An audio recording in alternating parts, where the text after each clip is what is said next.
kebanyakan jamaah itu mengetahui sa'i itu adalah berjalan cepat atau berlari-lari di antara Safa ke Marwah.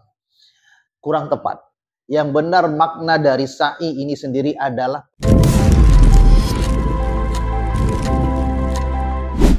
Bismillahirrahmanirrahim. Sahabat Abu Siras, apa makna dalam setiap ibadah yang kita lakukan dalam pelaksanaan rukun umroh yang ketiga, yaitu sa'i?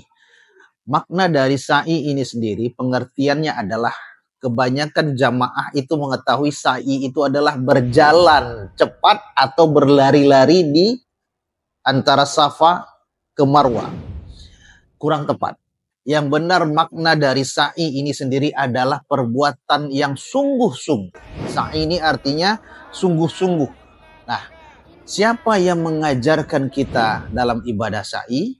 Ya, Siti Hajar, ibunda dari Ismail alaihissalam, yang mengajarkan kita untuk sa'i, berjalan dari Bukit Safa ke Bukit Marwah. Pada saat itu, ketika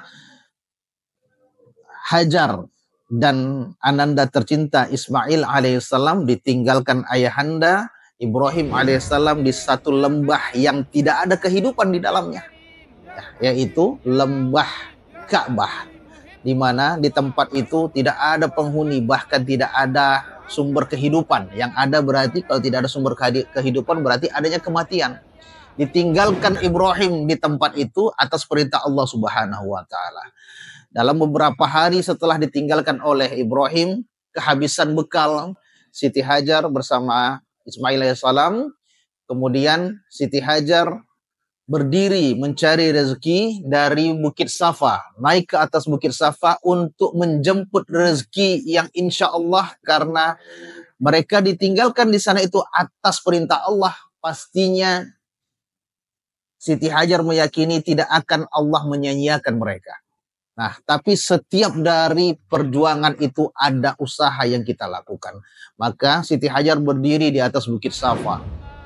Kemudian dari Bukit Safa, Siti Hajar melihat ke arah Bukit Marwah seakan-akan ada air dalam perjalanan antara Safa ke Marwah.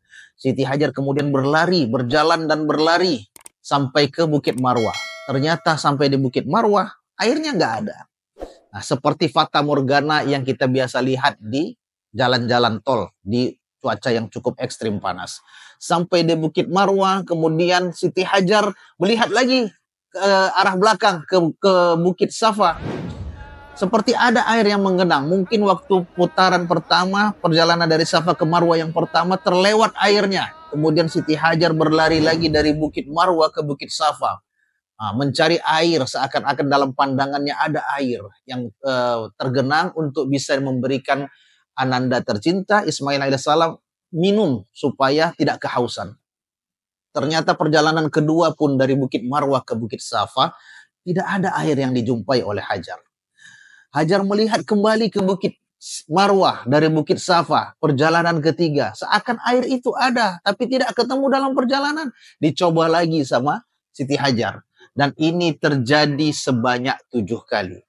Secara logika manusia, ketika kita sudah melakukan 1 kali perbuatan, tapi ternyata itu sia-sia. Kita coba lagi perbuatan kedua, ternyata mungkin itu sia-sia. Sampai ke-7 itu dilakukan oleh Siti Hajar.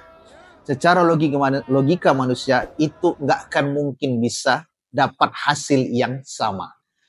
Nah, tapi ternyata dalam perjalanan sa'i ini yang ditunjukkan oleh Siti Hajar ada kesungguhan bahwasannya Allah pasti akan memberikan rezeki, di mana setiap manusia yang bersungguh-sungguh berusaha akan Allah izinkan, akan Allah berikan hasilnya. Tugas manusia berusaha. Tugas manusia hanya berusaha dan berdoa. Insya Allah hasil kita serahkan kepada Allah Subhanahu wa taala. Jadi ketika putaran ke-7 Siti Hajar melihat air keluar dari celah kaki Ismail alaihissalam. Kemudian Siti Hajar pun menghampiri air tersebut dan kemudian mengucapkan zam-zam, zam-zam, zam-zam. wahai air jangan berhenti, wahai air jangan berhenti, wahai air jangan berhenti. Sampai hari ini air Zam-Zam yang berada di Mekah di seputaran Ka'bah tidak akan pernah berhenti, walaupun teknologi manusia pada hari ini sudah cukup tinggi ya, sudah inovasi yang cukup maju, mampu untuk menutup mata air kemudian memperbesar sumur Zam-Zam, tapi ternyata tidak. Ketika ditutup dengan teknologi dari Amerika atau dari Prancis, tidak mampu menutup sumber mata air Zam-Zam, dan air sampai hari ini tetap terus mengalir. Begitu banyak jamaah umrah yang datang setiap hari, begitu banyak jamaah haji yang datang setiap hari, kembalinya mereka setiap orang akan membawa air Zam-Zam. Berapa ratus ton yang dikeluarkan untuk konsumsi jamaah haji pada hari ini. Maknanya, iktibar yang kita bisa ambil dari perjalanan sa'i ini, jangan pernah putus asa dalam berusaha. Tetaplah berusaha dan berdoa sampai nanti Allah akan melihat pantaskah kita untuk bisa menerima hasil yang kita harapkan. Terima kasih. Assalamualaikum warahmatullahi wabarakatuh.